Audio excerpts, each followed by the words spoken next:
Ebikolwa eby'ettemu nate bizzeemu okweyoleka mu disitulikiti y'e Kayunga oluvannyuma lw'omusajja okukkira ab'eŋŋanda be 3 n'abafumita ebiso n'abaleka nga bataawa.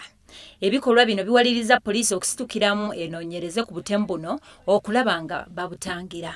George Mukisakajjo nga mutuuze w'ensiima Salaama mu ggombolola y'e Nazigo mu disitulikiti y'e Kayunga kigambibwa nti olwamaze okukola ekikolwa kino n'ayotta naye poliisi ne mulinnya akagere okutuusa lw'emukutte. Mariselino Mulema yakulira okunoonyereza ku buzzi bw'emisango mu disitulikiti y'e Kayunga atukakasizza bw'ati ku nsonga eno.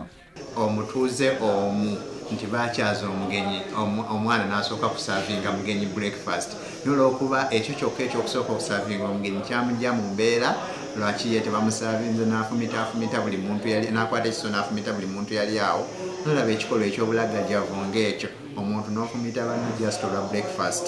Ono agambye nti omukwate oluvannyuma lw'okugezaako okwetta ng'atya poliisi okumukwata agezezzaako okwesala obulago ekimweseza ekitanda gy'akumirwa ku mpingu wabula oluvannyuma lwa byonna ng'amaze okuwona wakuggulwako emisango 2 okuli ogw'okugezaako okutta abantu wamu n'ogw'okugezaako okwetta.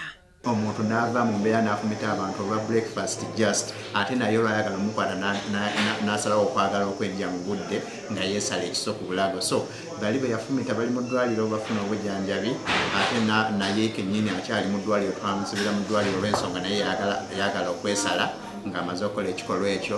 Tetumanyi oba alina bye yali akozesezza oba yali avudde mu mbeera naye ekyo ekikolwa tukivumirira n'olw'ensonga eyo tulinza awone tumuvunaane ogw'okugezaako okutta abantu n'ogw'okugezaako okwetta ye nga ye.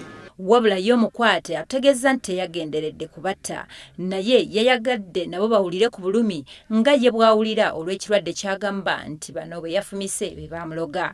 Nze nayagadde okufumita nabo babenga balabirako ddala okubonyaabonyezebwa kwembonyezeza ate nga maama bamundaga nga ntuusa mu siniya ey'okuna ne baŋŋamba nti maama wo genda olabe maama wo.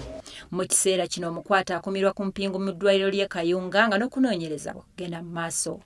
Wabula abantu 3 be yalumizza okuli Florence Nabawanga, Kakumba Solomon wamu ne Waswa babaddusizza mu ddwaliro ly'e Jjinja ng'embeera mbi nnyo ddala.